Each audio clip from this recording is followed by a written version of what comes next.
first.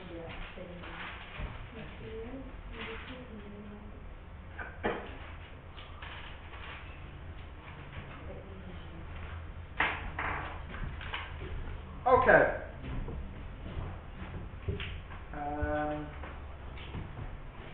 So we'll have a look at page 20.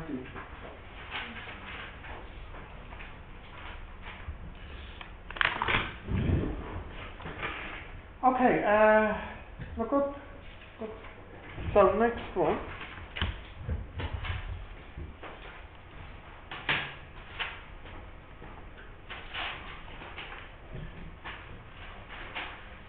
Skewness.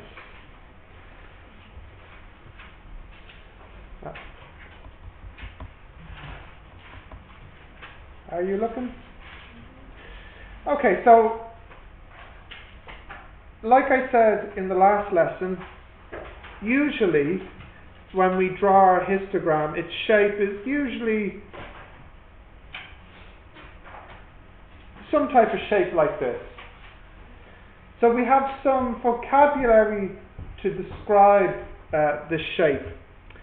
When the shape makes a nice hill like this, where it's the same on the left and on the right, we call this a bell curve shape. Or another way to say that is no skewness. It's the name of this shape. So I'll explain what it means now when we have a positive or a negative skewness.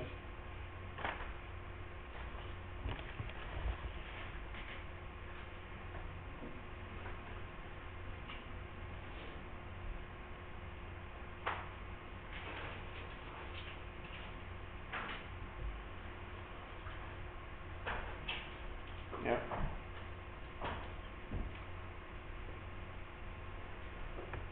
Okay, continue. Yeah. So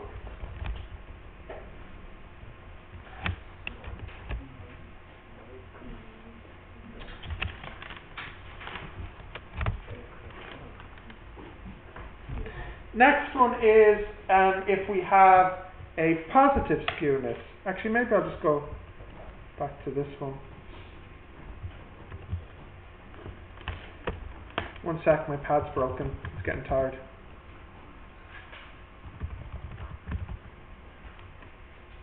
Come on. Oh, I got it. Okay, next one is positive skewness. So if you have a positive skewness, the first one was no skewness. The second one, positive skewness, means the data, I'll try and draw it.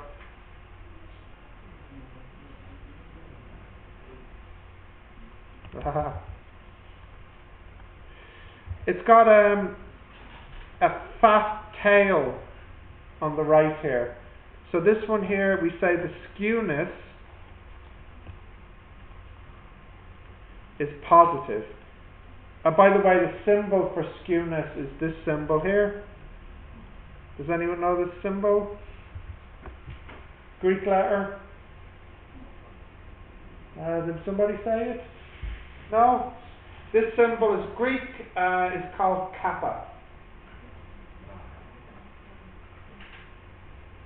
So this one is skewness is positive. So you can probably guess what it means to say the skewness is negative.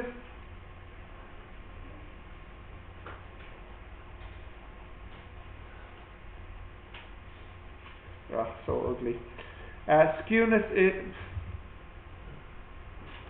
this is negative skewness.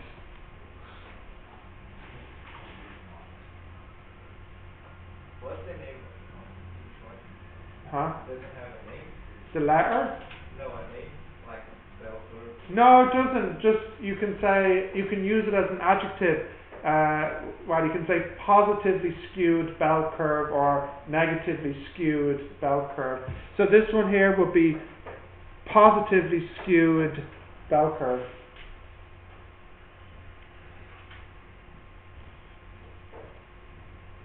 Okay, got that?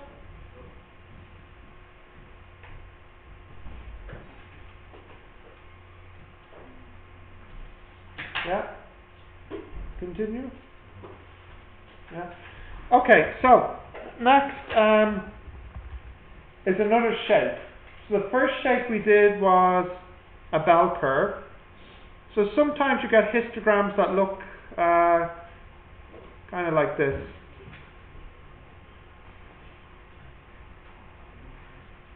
What kind of that? What kind of shape is that? That's the shape that's roughly constant. So we don't call this a bell curve. This shape is called uniform.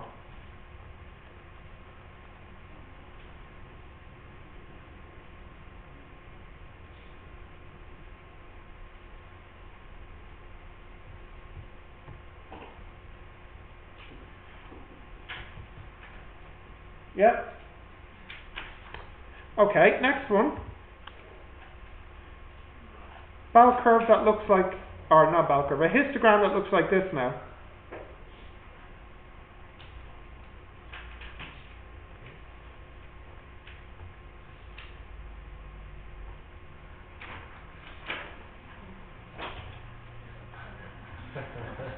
Yeah. So it goes up, down, and up. So it has two peaks. Double bell curve. Two bell curves. Bibell curves. Bimodal. So, there's another word for bell curve. Maybe you can guess it now. If this one is called bimodal, very good guess, but no, not modal. Anyone want to guess another name for this bell curve? What about if I said unimodal? Yeah? So that's also called unimodal, because we can call this one bimodal.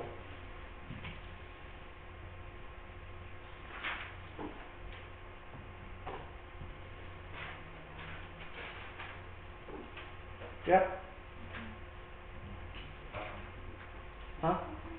After D O or E? Say again? Model after D O or E? Modal. Modal. Yeah. Okay. Can I continue? Yeah. So, if we go back to the start here, let's look at the cumulative frequency curve for each of these. So when it is unimodal, the curve, the CF curve, has a nice kind of S shape to it like this. It's flat here and here because there's not much increase to the frequency here. Moving here gets you lots of frequency. So that's the CF curve for the first one. Okay. Can we scroll down? So you're looking for a kind of a long S shape. Okay, continue. Right. So what do you think now about the curve here, the CF curve? It will still be an S shape, but what might be different?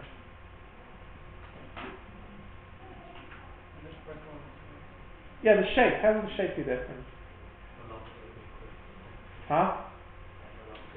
Where?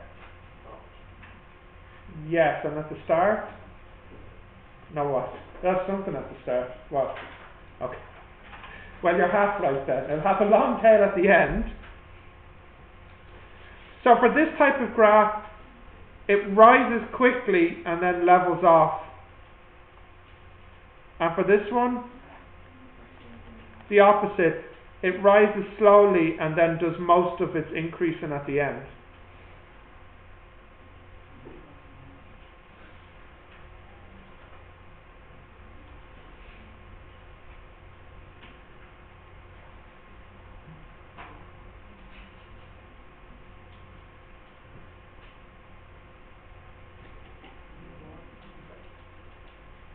Yeah. Right, what about the uniform one? Straight. Exactly right. It'll go just straight like this.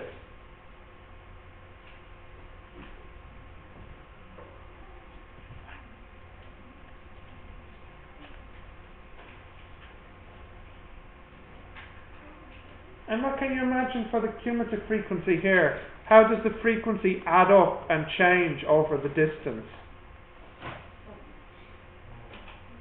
Like fine. Not quite.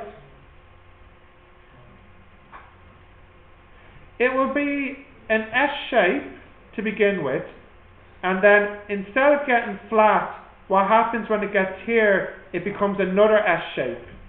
So it almost looks like it has two steps to it.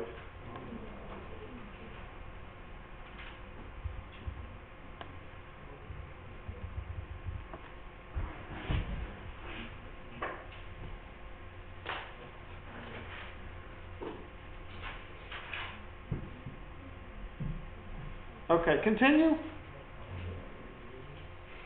Yeah. Yeah, okay. So we said skewness can be positive or negative. In fact, it can be a number, a positive number or a negative number. So when you're talking about describing data, you can have the mean, the median, the mode, and the standard deviation.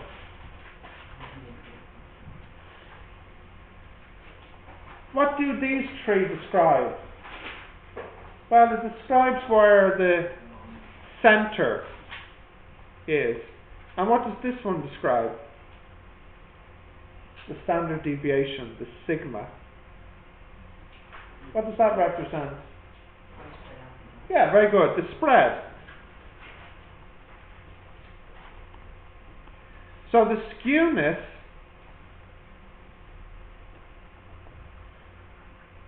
what does that represent about the data, do you think? Any ideas? The difference between it and the center. Almost, not quite that. A gap maybe. Not the gap. Not quite that. The skewness is basically is the data more on the right of the center or more on the left of the center? Kind of like this. Because if you look at the histogram, for example, imagine that these are people's heights. If I have positive skewness, you have many tall people. Like there are many very tall people, but there are not many very short people. Of course, there are many people in the middle, but here you have more very tall people compared to very short people. So the skewness, it compares the tails, the extremes. In other words, is your data more on the right or more on the left? So this is called the skewness. It says something about the tails. Pentagram, tails.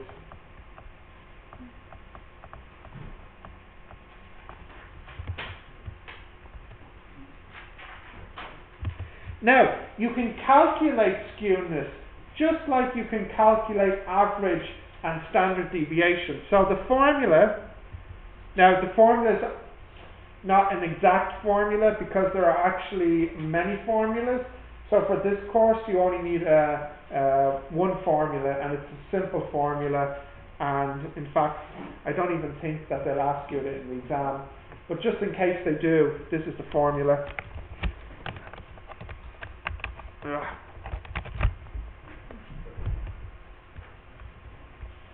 Okay. The skewness is roughly equal to, I think it's mean minus median, isn't it? Yeah. The mean minus the median over the standard deviation, sigma. That's the skewness. The difference between the mean and the median divided by the standard deviation. So if you remember, for example, something like income, which is bigger, the mean or the median for income? Median. Which is bigger? Median.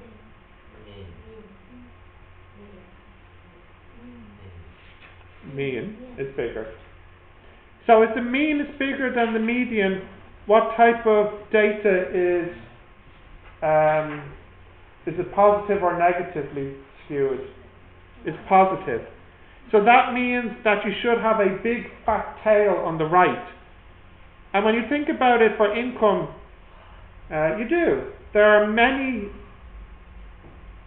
The rich people are very, very rich, and it's much more than how the poor people are very, very poor, right? So these mega rich people is what's bringing the mean to the right. The very poor people are not bringing the mean to the left. So it's positively skewed. Yeah. Let's have a calculation. Can I go down? Yeah. So let me give you some data. We'll calculate the skewness.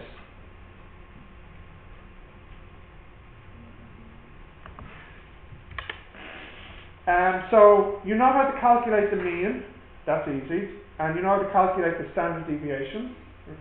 Which formula? I think most people use the square formula, right? That the standard deviation squared is equal to x. Oops. Remember this one? Yeah. I think this is the quickest way to calculate the standard deviation.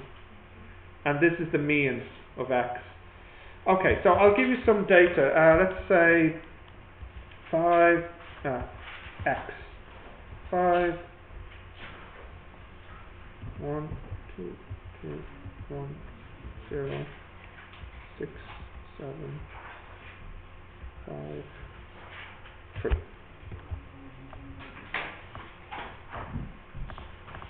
Okay. Can you see that? Oh, maybe not. There. I want you to calculate the mean, the median, and the standard deviation. I'll make it a little easier for you. I'll put them in order. No, I'll make it even easier. I'll make it 9 numbers, so now it's even easier to get the median. So sort. Right, so what's the median here? Which one's the median? You've got 9 numbers. It'd be the 5th number. 1, 2, 3, 4, 5. So here, this is the median. Okay. I want the mean now. Calculate the mean now for me. You have a calculator?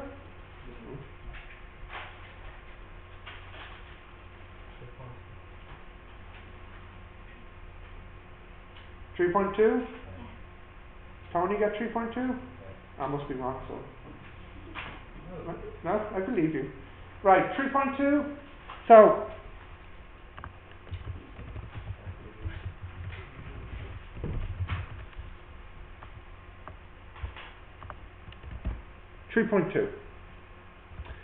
so the mean squared will be this number squared.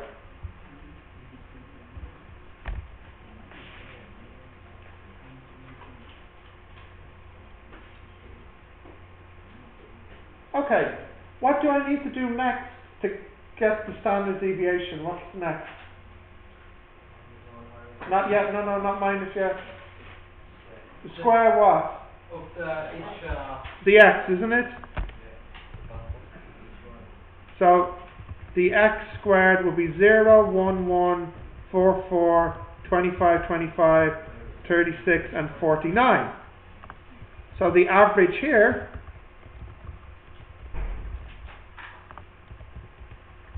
that will be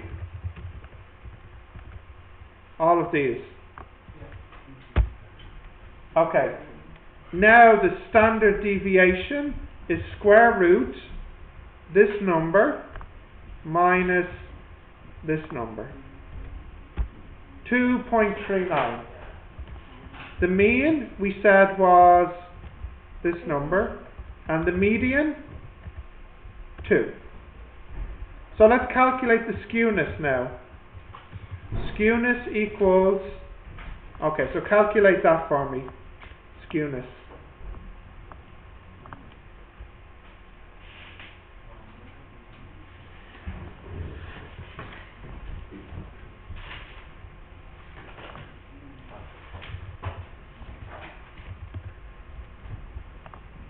Did you get skewness?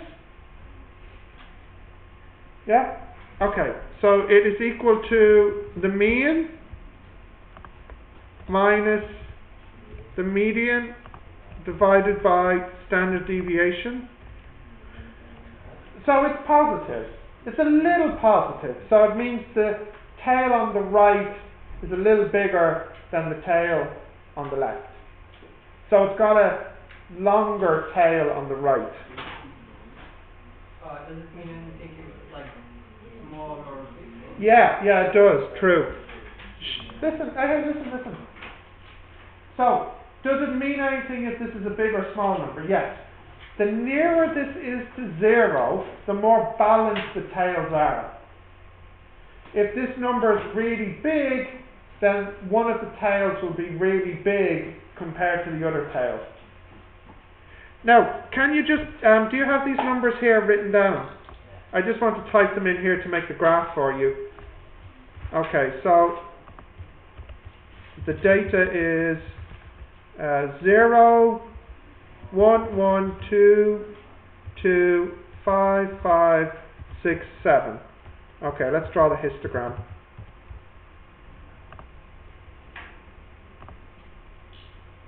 Oh, well, let me redraw it, but not so squished.